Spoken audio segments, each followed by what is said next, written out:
बिस्मिल्लाहिर्रहमानिर्रहीम अल्लाहुम्मा सल्ली अला सय्यिदिना व मौलाना मुहम्मदिन व अला आलिहि व सहाबिहि व बारिक वसल्लम। तो आज मैं आपके साथ बहुत ही यूनिक रेसिपी शेयर कर रही हूँ ब्रेकफास्ट के लिए। तो बहुत ही ईजी सिंपल रेसिपी और बहुत ही ज़्यादा टेस्टी है।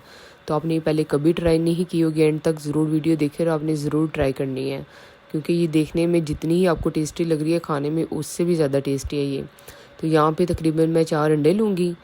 तो 4 अंडे और साथ ही साथ इसमें अब हम ऐड कर देंगे कुछ चीज़ें तो इजीली आपके किचन में अवेलेबल है। तो यहाँ पे नमक डालना है अपने टेस्ट के मुताबिक, लाल मिर्चें डालनी है वो भी अपने टेस्ट के मुताबिक, और यहाँ पे मैंने कुछ टमाटो काटे हुए थे वो डालेंगे। एक है तकरीबन मीडियम साइज़ का, एक मीडियम साइज़ का प्याज है, और साथ ही थोड़ी सब्ज़ मिर्चें और धनिया है। तो ये चीज़ें सारी आपने अपने टेस्ट के मुताबिक जितनी आपको क्वांटिटी इनकी पसंद है उतनी आप डाल लें। तो अच्छी तरह यहाँ पे अभी इससे हम मिक्स कर लेंगे। तो ये रेसिपी आपने ज़रूर ट्राई करनी है, बहुत ही इजी रेसिपी है और बहुत ही डिफरेंट है, जो आपने पहले ट्राई नहीं की। तो बहुत ही सिंपल, और वीकेंड पे ज़रूर बनाएं और बच्चों को भी दें। यहाँ पे मैंने ब्रेड लिया, आप कोई भी घर में पैन ले लें, अपना फ्राई पैन ले लें, कोई भी पैन ले लें, और यहाँ पे अब हम इसमें एग ऐड कर देंगे। तो आप सोच रहे होंगे ये कैसे बनेगी, तो आपने ज़रूर देखनी है, आपको समझ आ जाएगी कि हम कर क्या रहे हैं इसमें। तो बहुत ही टेस्टी बनने वाला है ये हमारा ऑमलेट ब्रेड। तो चीज़ डालेंगे तो बहुत ही इसका फ्लेवर बहुत ही अच्छा हो जाएगा। अब यहाँ पे आपने इसको 5 से 6 मिनट के लिए कवर करके रख देना, बिल्कुल मीडियम फ्लेम पे।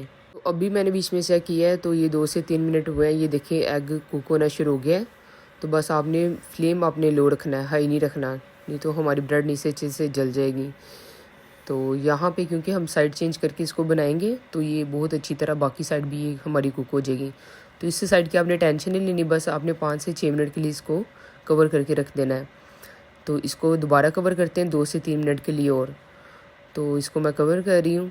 यहाँ पे 5 से 6 मिनट हो गए तकरीबन। ये देखें नीचे से काफ़ी हद तक हमारा कुक हो चुका है। तब हम साइड चेंज करेंगे।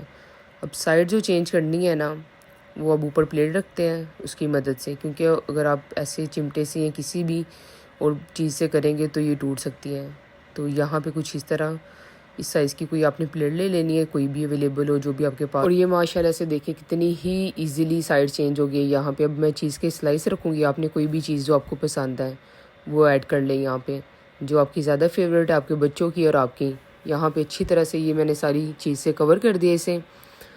और यहाँ पे कुछ मैं धनिया के पत्ते ऐड करूँगी। आप यहाँ पे कुछ भी और ऐड कर सकते हैं, कॉर्न ऐड कर लें अगर आपके बच्चे ज़्यादा शौक से खाते हैं, तो ओलिव्स ऐड कर लें। जो भी आप ब्रेकफास्ट में ज़्यादा शौक से खाते हैं वो चीज़ें ऐड कर लें ऊपर, नहीं करनी तो ऐसे भी ठीक है बिल्कुल। तो ये देखिए माशाल्लाह से इसको भी अब 4 से 5 मिनट कवर करके रखा था। तो देखिए कितनी अच्छी तरह से इसकी लुक आ गई है, और बहुत ही अच्छी तरह से यहाँ पे अब कुक हो चुका है ये। तो ये देखें ऊपर से भी बहुत अच्छा कलर आ गया और नीचे से भी साथ चिपका नहीं हुआ। और यहाँ पे इसको मैं डिश आउट कर लूँगी और फिर आपको दिखाती हूँ डिश आउट करके। ये देखें बहुत ही इजीली से ये पैन के साथ ज़रा भी नहीं चिपका। ये देखें अब आपको काट के दिखाऊं मैं, माशाल्लाह से कितना ही अच्छी तरह ये कुक हो गया है और बहुत ही टेस्टी है ये। ये देखें माशाल्लाह से हमारा चीज़ ऑमलेट तैयार हो गया विद ब्रेड। तो अगर आपको मेरी रेसिपी अच्छी लगी तो इसको लाइक करें, शेयर करें, मेरे चैनल को सब्सक्राइब करें और ज़रूर ट्राई करें। अल्लाह हाफिज़।